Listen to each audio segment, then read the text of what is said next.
a little weird, oddly, if you will. Shout out Cafe de Rene with Rene Dupree and James here. By the time you got there, is in this, Low Ki protects the women's locker room, tries to break Titus O'Neil's arm. I'm not kidding. He talks about all this. Got jumped by everyone, beat everyone up, but somehow Charles Robinson held him back, and even though he's beating everyone up, and all these are all different situations. And Vince gets brought up in his plane. This is crazy shit. As Gunther gets interviewed here at Bash of Berlin. A full contracted talent, Malenko is probably an agent still. That would be in 2009. Yeah, so Malenko's still there as an agent. He must have been one of your supporters, I imagine. Often, but he was supportive of me. But I also knew from other guys in the management team, like Arn and like Fit, they told me straight up. They go, "We love you, but we have to be careful." And the way it was explained to me was, and he's literally dressed like Hitman. No, is that isn't that Hitman's outfit from that movie? Like, come on, bro. And he's like, we have to be careful. Like, you're a fucking WWE. He's saying management told me we have to be careful. You're dangerous. You're Steven Seagal. We push you too hard to Vince, he's going to shit on you and shove you down no matter what. So we have to be awfully careful. And I go, okay. So now I'm just going to outclass everybody in the ring. Yeah. Because they're playing a bully's game. And the thing is, we're being held by their money. You can't buy me. So I'm not worried about any of that. So I quietly did my job. But the mistreatment that I went through was all for the world to see. Yeah. And instead of burying the company, I agree with you. I don't really give a fuck. Stood quiet. I stood quiet and moved on. Then okay, keep going. Sorry. Please. Then you remove me from the environment. Fast forward a week, people are already using my moves on television. So they couldn't even wait. Well, Low Ki, you are an innovator, and people were doing your moves before you got to WWE too, and they'll continue to do them. You're a fucking legend, bro. It's like he's just mad at the world, and that's okay. I like Low Ki. Don't beat the shit out of me, please. For me to leave. Then on top of that, not only was I the one who was actually trying to protect the boys, I was the one who was actually trying to protect the girls. So you were the only person trying to protect the girls, and you were trying to protect the boys by beating them all up and outshining them and outclassing them in the ring beyond what they were expecting of you to do, at least in those moments. Like, all right, now you're kind of just talking out both sides of your mouth. Oh, so please elaborate on that, please. Oh yeah. I'm not saying he's lying. I'm not saying Low Ki wouldn't stand up for a woman in the locker room, but I'm just saying, okay, no one else has ever claimed this, so here we go. I remember asking one of the divas because of the stuff that she would discuss in front of me. I wasn't necessarily in the conversation, but I just happened to be there listening. I asked her straight up, I go, how come you don't save these text messages and go to the feds? Wow. So he asked a diva why she didn't save text messages and go to feds. Because he eavesdropped on a conversation of women talking about Vince. Okay, let's see. Okay, I don't know if that's true, but he was the only one. And maybe he was, but I don't know. Said go to the feds and shit, like back then, or is this just like hindsight 2020, sort of making yourself out to be a hero? Who knows? Let's listen. And that's the thing. I don't need to disclose any names. Right. But you fast forward, I left in 2010. Well, I didn't leave voluntarily. I left in 2010. Then you fast forward to 2019, and now this girl is filing federal lawsuits against Vince and his supporting staff. Wow. And then accusing him of human trafficking. Why? Because of the abuse that he's been allowed to get away with for so long. God, geez. Now, okay, you mentioned you working with Eddie. You came from your job, and were you a police officer? Was he claiming that he fucking told Janelle Grant to take her? Like, was he literally saying? I don't understand what he meant there. Is he saying like, now you have this other girl? Or is he trying to say he's the one who told Janelle Grant to go to the feds. I don't understand what this guy's talking about. You know what I mean? Media literacy, Phil. No, it's just like, what are you doing? Everyone thinks they're the military or law enforcement. Right. I just have David, Low Ki got sabotaged. Okay. Okay. Sorry, go ahead, Chris. I said it's kind of it's easy for everybody to say that Low Ki got sabotaged due to WWE, but he's had issues with every company. Whether it's TNA, whether it's Ring of Honor, whether it's MLW. I mean, he burns bridges because he basically takes himself way too seriously. He's had issues of his booking, gets into arguments. Bro, he knocked people out in the ring. Yeah, his stuff in WWE wasn't great, but is it? He's for knocked people out in the ring. Yes, I mean, he's tripping out that WWE management's like, yo, we got to take it easy with you, dude. Like, bro, you got to fight. And then he went on TV and we're like, total nonstop action. And they're like, what the fuck is your problem, dude? So, I don't know. Let's continue to listen to this. Wrestler, they had me escorting prisoners.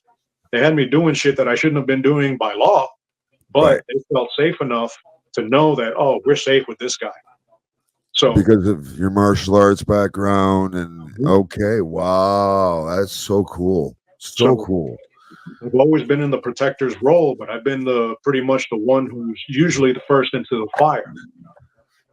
Okay, but I could tell right away that from an administrative point of view, a guy like you is the enemy. Mm-hmm.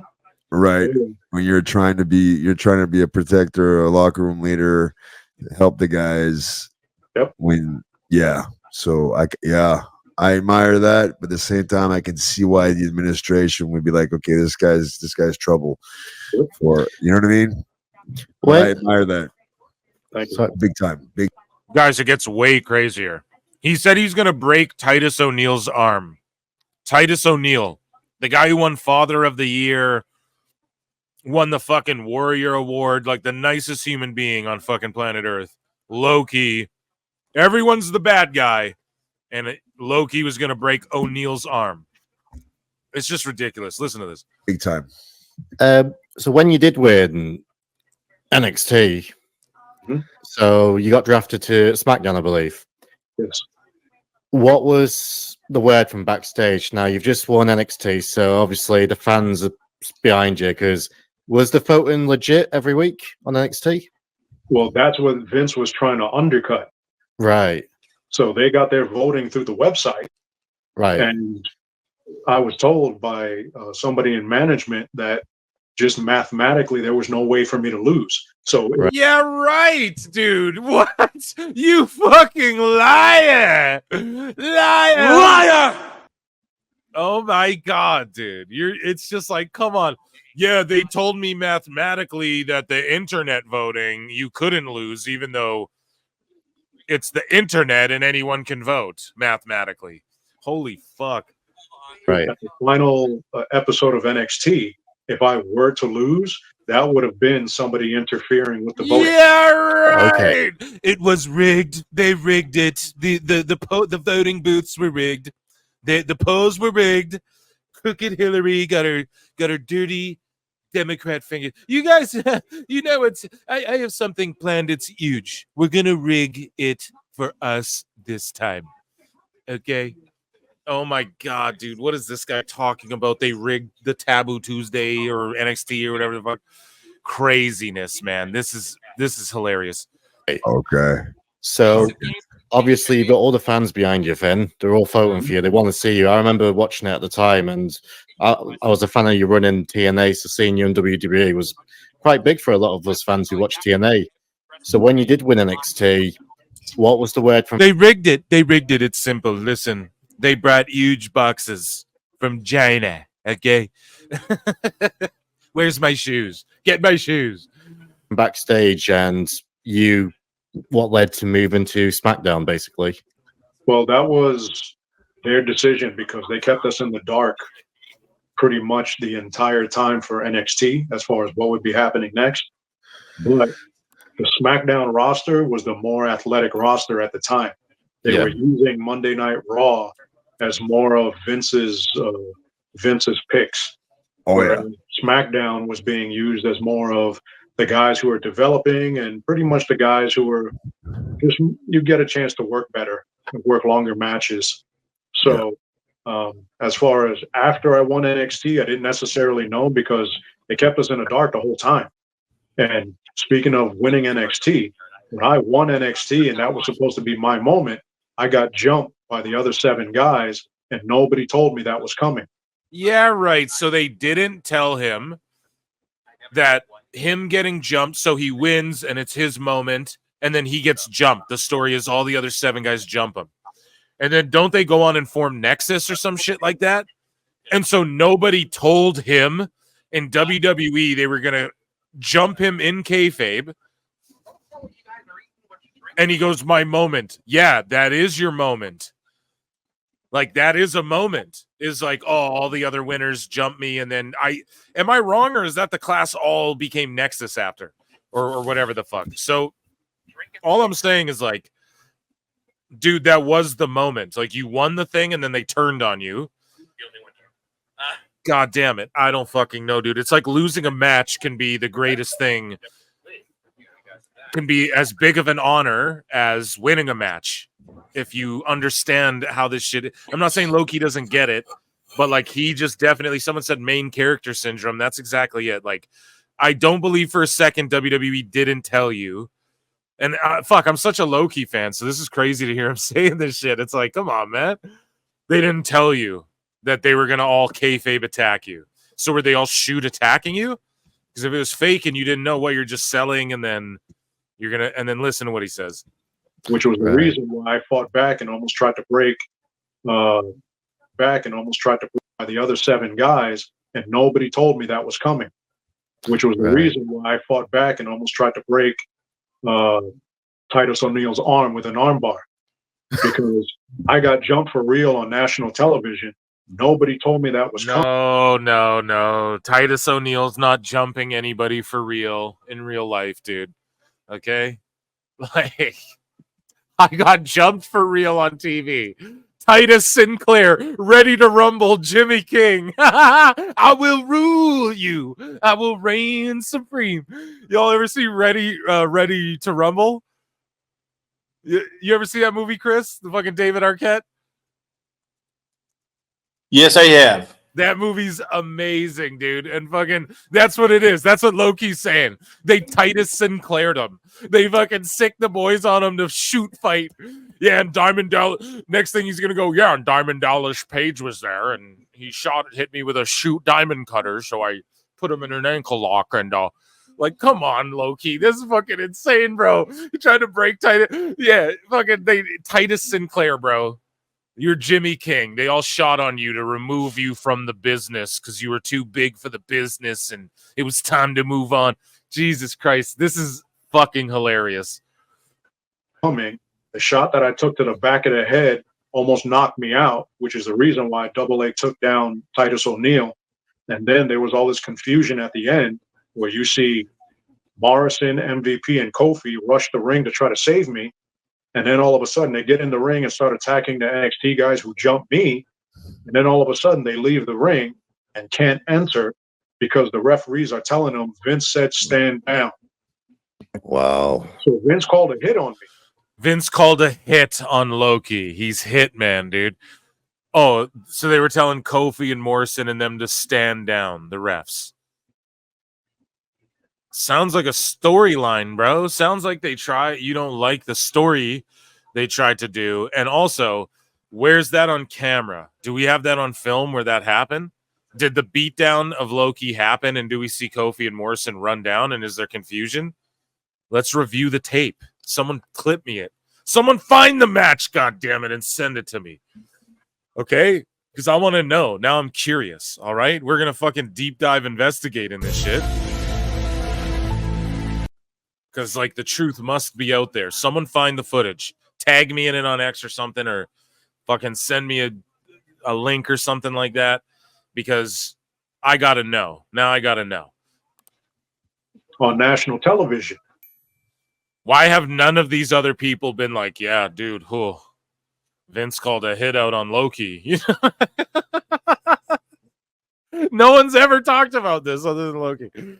And everyone's sitting there watching, going, "What's happening? This doesn't make any sense." And what happened at the end of that was, after they ran through putting me in all their finishers. Now you got to understand, I just tried. It's not real, dude. It's not real. He's like his fucking. It's real to me. Damn it, I'm okay with that. Hey, Low Ki, do your thing, dude. Do your thing. If it's real to you, then he's like, yeah, they all hit their finishers. It was a hit. Yeah, I took a hit out of. Oh my god, this is fucking hilarious. This is like if Bret Hart took himself more seriously than he did. This is like towing the line of Bret Hart and like Low Ki. There's like a fine line there. You know what I mean? Traveled over 1,000 miles to get here. I've been operating for over 10 hours up until this point. Then I got to wrestle. Traveled 1,000 miles to get here. So did everyone. Then I got to get here, wrestle, and do my job. Yeah.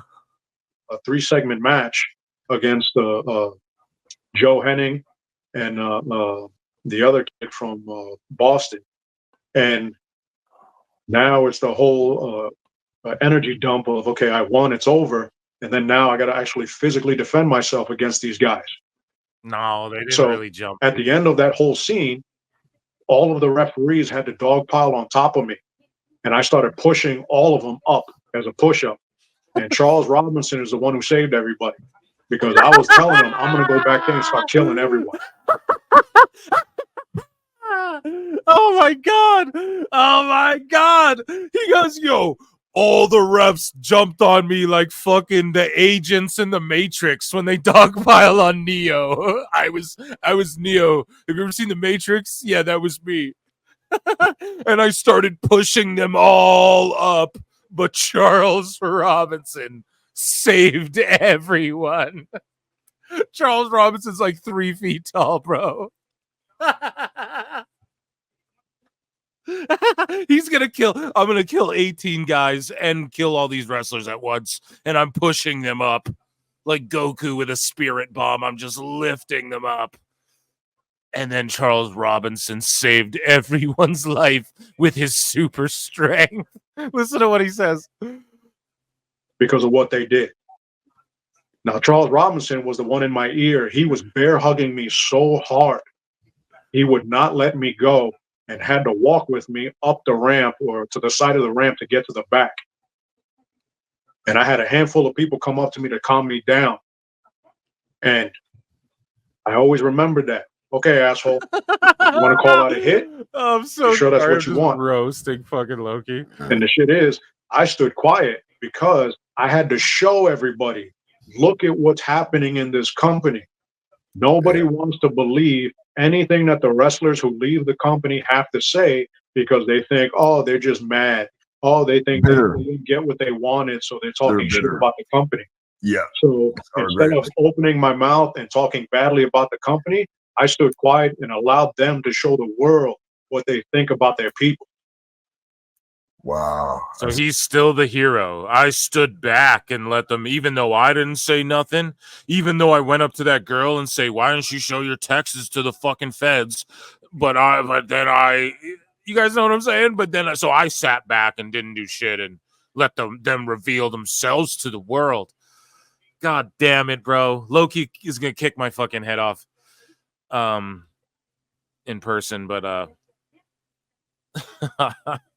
I don't know. I'm truly a fan of his work, but this is like, wowza. Smart. Video's almost done here, guys, and Bash in Berlin will start immediately after. I cannot wait. Let's go. It's actually very smart. But so you're saying like all this, the SA, because certain words, if we say it on YouTube, we get demonetized or whatever, but the SA that was happening at the time through text messaging and stuff, you knew all about it. Well, not firsthand. I would hear it because I was around all of it. Man, then why? Here's the thing. So, well, no, not firsthand. but I heard it firsthand from the divas. Yes, but no, I didn't like witness it. Is that what he's trying to say, or what is he trying to say? Why even say this? Why even like put yourself? Man. So I'm hearing, okay, well, this one, you know, we were hanging out and we were at the bar, and I'm thinking, like, don't you have a boyfriend? Why would you be hanging out with somebody of power? Then all. Whoa, dude. Yeah, you need to mind your motherfucking business. Oh my god, dude. This guy, yeah, this is fucking goes into kooky territory. All of a sudden, you start seeing people who are like now champions, and they have absolutely no skill to be in So, there. did they say that creepy shit happened on a plane, dude, or did you see that they had boyfriends and then were like macking on fucking these other dudes or whatever? I like older business guys or like Vince, let's say, or whatever, and you're just like judging that, and like I'm not saying like whatever, guys. You guys already know my okay. I'm just saying, like, people are adults. You make choices. Are you like mad at like what is it? You need to come more correct. You're saying not firsthand, but I overheard. But I'm just seeing them with dudes and they have boyfriends, and I'm like, what the fuck?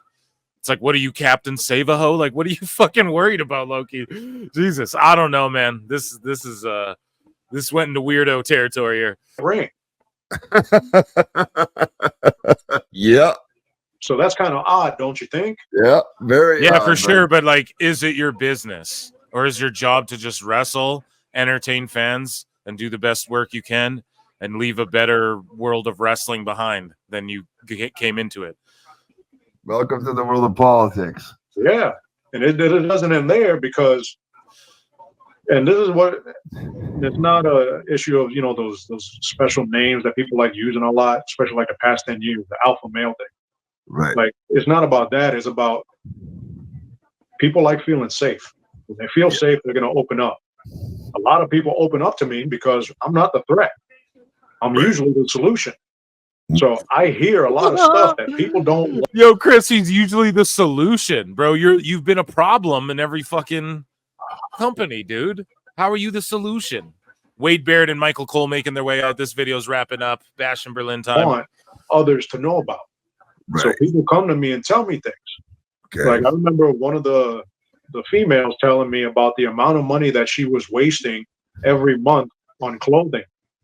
Meanwhile, I got one of the guys on the roster who's telling me he can barely make enough money to make rent. He's on TV. Holy fuck, dude. Yeah, they're girls. You didn't know that, bro? Yeah. They're ladies, bro. Okay? They get fucking you can read the stats, bro. I'm pretty sure women make more money than men now in the United States on average or something like that. So all I'm saying, or they own more businesses and shit, you know? It's 2024. And I know you're talking like 10 years ago or whatever, but they're women, dude. They need a new outfit every time. You can just wear your Hitman outfit. If you're Vader, you just come out dressed like Vader every time. It's all good. You just wear your merch shirt and some black pants like Roman Reigns every time. Stone Cold wore fucking jean shorts and a black shirt every time, or no shirt every time. So I get it, bro. And it's like, you don't know if her family comes from money. You don't know if she saved up money before coming to WWE. But yes, women are going to cost more makeup, beauty, especially when the industry is like, they're supposed to be these superstars. You know what I mean, dude? You can just dress like Hitman. Fucking Seth Rollins. Well, I mean, he spends a lot on his wardrobe now, but I don't know. Maybe that's a bad example. But Orton just comes out in his little sexy little black trunks. You know what I mean?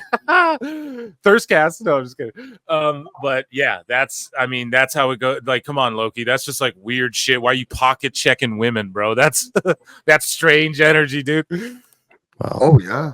Oh yeah. God damn it. I'm gonna get my head kicked off by Low Ki. Okay, that's enough of that.